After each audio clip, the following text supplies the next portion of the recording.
And soon we were down at the docks. And there we found units of the 101st Airborne Division carrying everything they could carry by hand, boarding landing craft that were so heavily laden they had to be pushed off the docks by trucks, as you see in this manner. And these men were being taken out to larger craft and boarded for the invasion. And here we see several units carrying grenades, bazookas. They didn't have an opportunity to load this aboard jeeps that were not fully available at this particular moment. We were aboard a fleet of LCIs, and here shown with the commander of the invasion group in the center, and the captain on the right, rather the captain of our ship, Lieutenant Patton, was in command of the LCI number 5, and we found out that he participated in several invasions in the Mediterranean area. And we felt rather confident that he knew what he was doing. But we stayed aboard this ship for almost 5 days. This is the commander of the squadron. I remember Lieutenant Patton's name well because we were with him for so long. Wes Haynes was trying to get ready for the trip into Paris. I think he was premature. And these are units of the 101st Airborne Division aboard our landing craft, amusing themselves. And I don't have to tell you who this man is imitating. He was a Notre Dame football player at one time, and I was told later on that he was killed in the action. Of course, every ship had a mascot, and ours was no different, but the boys provided for their mascot's welfare with the making of a life preserver, just like the ones that they wore themselves. And then one afternoon, Lieutenant Patton briefed the crew and told them that we would be sailing that afternoon. And they let out a cheer because this is the job they were waiting for. They wanted to get it done and go home. And here we see the LCI number 4 with the commander moving out into the channel. And this was a tremendous sight to see ships from one end of the horizon to the other. Ships of all kinds. They tell me there was well over 1,000 ships. But even so, we thought this was just another exercise. As we continued on, we felt that we'd be turned around, go back and try again another day. But when we continued on into the night, we knew it was the real thing. At one time, we had a bit of a scare.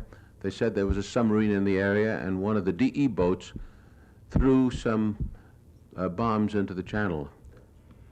And they exploded, but we never saw any attack at all. Here are some scenes actually taken close to the beach, where the ships made a right-angle turn and headed for the area where we were to land.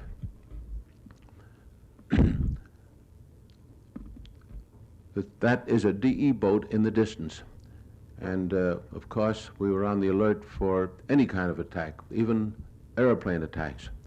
Fortunately, our Air Force did their job well, and at no time did I know of a German attack, except after we had landed, 2 planes attempted to strafe the beach, and I happened to be in the area. Now, these are some scenes that I took with my camera that was reduced to 16 millimeter.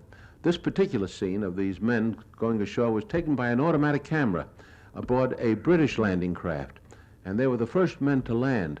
The reason it was taken by an automatic camera was because they wanted to have a record of what happened should the landing fail. At least they might have a record if they were able to recover the film of what happened and how to avoid it if they had to try another attack. But here are some scenes landing on the Utah beach, and this is the way we went ashore.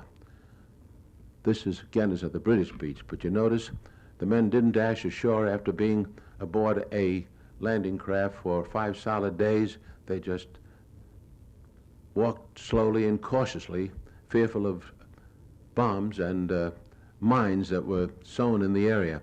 You notice they had their rifles wrapped in cellophane. But this is the way we had to go ashore. And I needn't tell you that a lot of the boys didn't make it.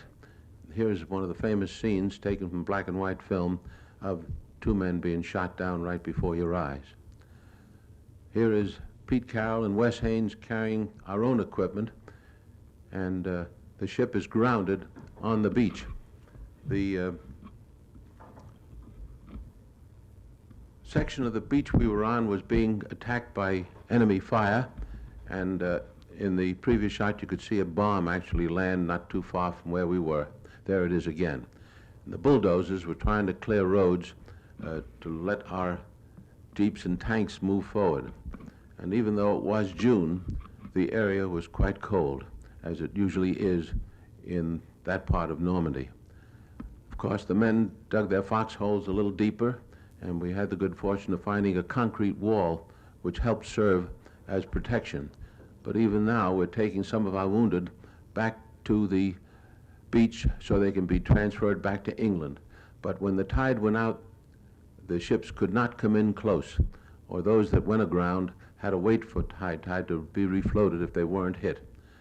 We stayed on the beach the first night and lived in a foxhole, and soon we showed some of the first prisoners taken in the area late the first day, who were captured close to the beach and were sent back to England because there was no room to keep them there.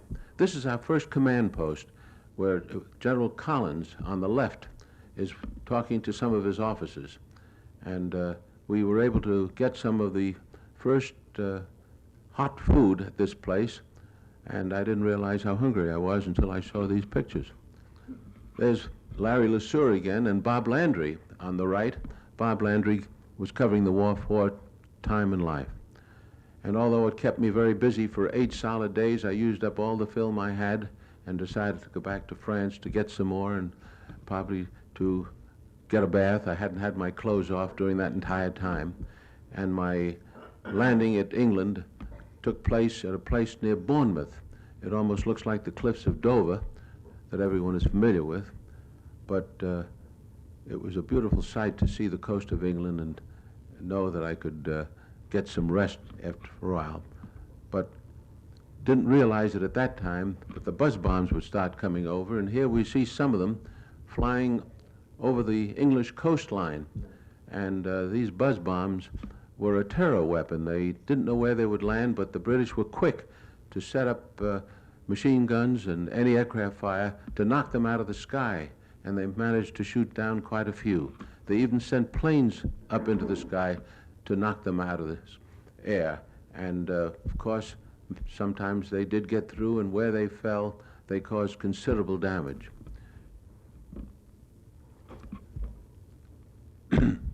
But you must have missed that pretty good shooting. There's one actually coming down, and it landed in the London area, and wherever they landed, they caused considerable damage. My second crossing of the Channel was made on an LST, and this time with units of the 3rd Armor Division that was sorely needed because they were bringing over more tanks and vehicles to carry us in the direction of Cherbourg, because we needed a port badly. The LST was manned by a British crew. That's the captain in the British uniform. But we were in a long convoy of many of them, everyone loaded to the gills with equipment that was sorely needed. But here you'll get an idea of what the beach looked like, and these ships are actually waiting for the tide to recede so they could send their equipment ashore without going through deep water. On D-Day, they had to go through the deep water. And at this particular moment, they're waiting for the ramps to be rebuilt after a severe storm so they could go ashore without damage. Now, you can see the problems they had on D-Day, because when the landing craft hit the sandbars, the men started wading ashore and found deeper water ahead, and those that had their life preservers too low around their waist turned turtle, and many were drowned. But these are units of the 3rd Army heading in, crossing the deep spot just ahead of them, and headed toward Cherbourg itself. This was a remarkable sight, and the ships were lined up as far as the eye could see, bringing supplies ashore. We needed Cherbourg badly because we thought we could use it as a port, but we found that Cherbourg, shown here, was pretty badly destroyed by the Germans themselves. They destroyed the docks, which we thought we could use. And it took them, if I recall, almost 2 months before we could bring a ship in. They set up mines and destroyed the famous Cherbourg docks where the transatlantic liners used to land.